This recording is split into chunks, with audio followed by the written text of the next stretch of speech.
Thank you for tuning in to the best parenting show on the internet, Post Daily Dose. It's the Post. It's the Post. It's the Post. The Post Daily Dose. It's the Post. It's the Post. It's the Post. The Post Daily Dose. It's the Post. It's the Post.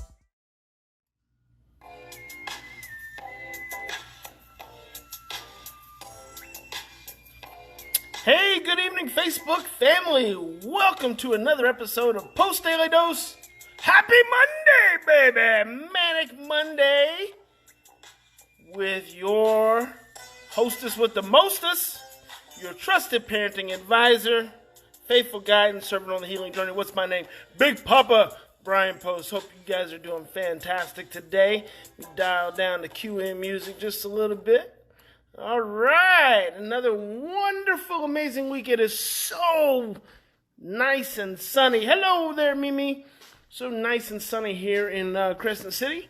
I'm going to take you guys out and show you a little gift I bought for myself yesterday. Me and Mr. Harold were talking about how much we enjoy wind chimes, and I know Mimi loves wind chimes. That's probably where I get my love for wind chimes. You hear that? Oh, baby. Oh, doesn't it sound so good? Got myself some wind chimes yesterday. Look at these bad boys.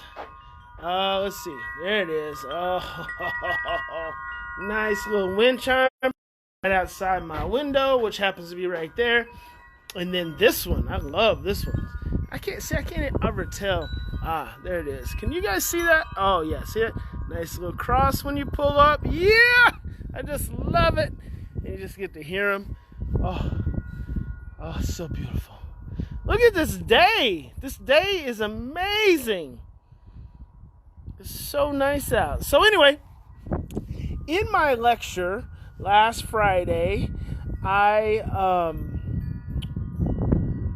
had a question from an audience member. She kept saying, what about the real world? What about the real world? How do you teach them about the real world? And when you hear me talk, and if you haven't ever heard me lecture before, then it's probably, it's different. You're like, what is this guy talking about? It's different paradigm information. Seat here on the good old porch. It doesn't sound like, a paradigm that people are used to. And then we immediately, so here's the thing. When you are conditioned for seeing children in one way, particularly like being willfully disobedient, being manipulative, being controlling, throwing tantrums, throwing fits. And the dominant paradigm is that you should consequence them or take stuff away or spank or medicate or diagnose. See, and all that behavior modification stuff, all of that comes from a perspective that what we are doing with children is training them on how to behave correctly. So it's like, and that actually it arises from the 60s, the psychology movement of the 60s, which was the foundation of cognitive behavioral therapy, and it started with Pavlov. I think Pavlov may have been around the 40s and 50s, but Pavlov was all about conditioning the dog and ringing the bell. And so that's so much of parenting, like parenting, even modern day parenting that we know today came from the classical conditioning psychology movement with Ivan Pavlov, where he'd ring the bell and give the dog food, and then ring the bell and not give the dog food, and then eventually could ring the bell and the dog would start to salivate. And so it's this whole notion that you classically condition children to behave by using things like punishment and reward. Well, here's the problem. And I mean, if we don't realize that by now at this point in our society, then it's kind of sad. But that kind of behavior implementation and control, and I always say those movements are geared towards three things. As a parent, you always know you're stressed if you're doing three things. You're controlling, suppressing, and changing. Those things are all geared towards behavior control, behavior suppression, and behavior change. And the problem is that they are all external attempts to soothe an internal state. So you are utilizing strengths and power and control outside of you, but then what it's doing is that's all it's not influencing the regulatory ability of the child.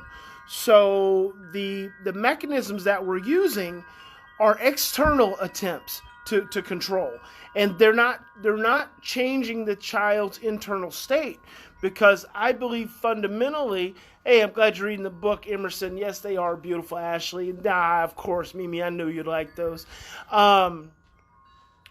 What you're trying to do, my belief is that children behave from a place of stress.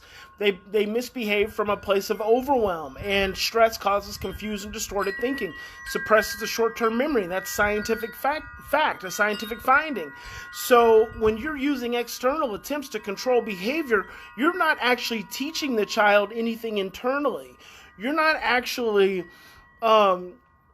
engaging the mechanisms of their brain that they're ultimately going to need to rely on when they go into the real world. So when the lady asks the question, how do you teach them the real world? The problem is everything we've been doing has not been teaching children how to cope in the real world.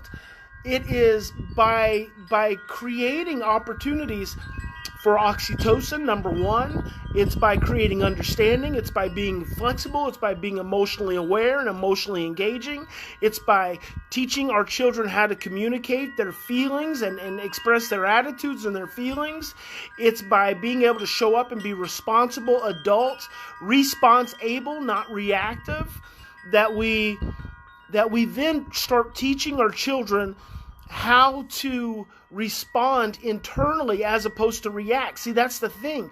When you're engaging your child's oxytocin mechanism in their brain through your own regulation, through your own breathing, through your own calm, you're actually turning their oxytocin mechanism on, which is going to help them ultimately be able to regulate stress better.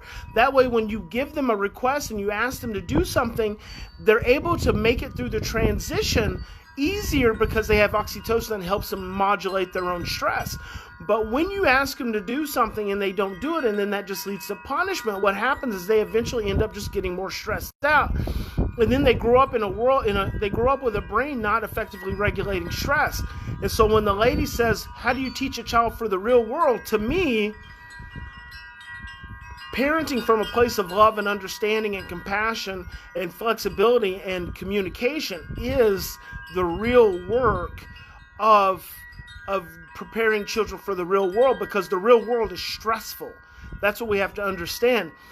It's the individuals who get upset and cuss out their bosses and don't show up to work and mess up and then shoot up places like post offices and banks and dairy.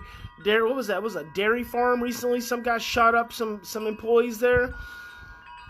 Those individuals have been being prepared for the real world their entire lives. And when it comes right down to it, they are reacting to a world that they have experienced that has conditioned them to feel and do and believe the way that they believe. So I believe preparing children for the real world is helping them develop self-understanding. It's helping develop mindfulness. It's helping them to be able to breathe. It's helping them to be able to It's helping them to become emotionally flexible. It's helping them to learn how to communicate when they're stressed and when they're overwhelmed. It's helping them be able to ask to have their needs met. I believe that that's ultimately what the real world is really about. Because the real world right now, the world is nutty. And if you don't have the ability to regulate yourself because you haven't had adults around you who are teaching you regulation, then you're going to be in trouble. Because the world, as it shows itself right now, is just heading towards punitive approaches and punitive approaches. Pelican Bay is literally 2 miles from here. I mean, I'm right now right at Pelican Bay is about 2 miles on the other side of those trees. So I guarantee you, every one of those individuals was prepared for the real world based on the way they had been treated. So we've got to do things radically different if we want to help our children really be able to cope and really be able to deal with the insanity that us adults have created that we are now calling the real world. So teach your children how to learn to express their attitudes, express their feelings, have their outbursts, and let them have their outbursts, and teach them that they are able to have their outbursts and still be respected and still be loved, and that they can understand over time and with repetition what those outbursts are about and how they can do something different. And they'll grow up with that perspective. And remember, the definition of discipline is to teach, not to punish. So when you want to be an effective disciple, if you want to be an effective teacher, please understand that stress causes confusion, distorted thinking, suppress. So when you are stressed out, and when your child is stressed out, they cannot learn effectively. So to be an effective disciple, you want to be an effective teacher, and you want to help your children be able to calm down and be able to think clearly and be able to remember. So anyway, I hope that's helpful. Just another little perspective, man. My chimes are getting after it. I hope you guys have a fantastic evening. Remember, in any given situation, we always have two choices. You can continue to react from the same blueprints of stress, fear, and overwhelm, or you can stop, you can slow down, take 3 to 10 deep breaths, and choose love. And I hope you guys will choose love. God bless you. Happy Monday to you. Loves you. I'll see you tomorrow.